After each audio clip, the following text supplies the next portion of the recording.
ఎప్పుడైతే ఈ భయము ఓటమి అనే మాట పలుకుతుందో అప్పుడే దేవుని యొక్క నిబంధన మనకి ధైర్యమునిస్తుంది. ఆయన విశ్వాసం మనకి తోడై ఉన్నదని చెప్తున్నది. అమ్మా, మనం అవిశ్వాసులైనంత మాత్రమున ఆయన విశ్వాసము మన యొద్ద నుండి తొలగిపోదు. ప్రతిరోజు ఒకటే విశ్వాసములో కొనసాగటము ఏ మనుష్యుడికి సాధ్యము కాదు.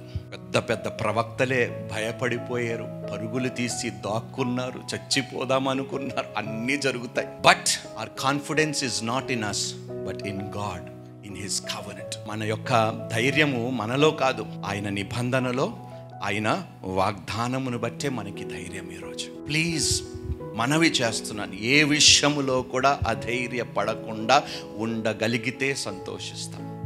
భయపడతాము సాధ్యమే, కానీ భయాన్ని జయించే కృప దేవుడు మనకి అనుగ్రహించును గాక.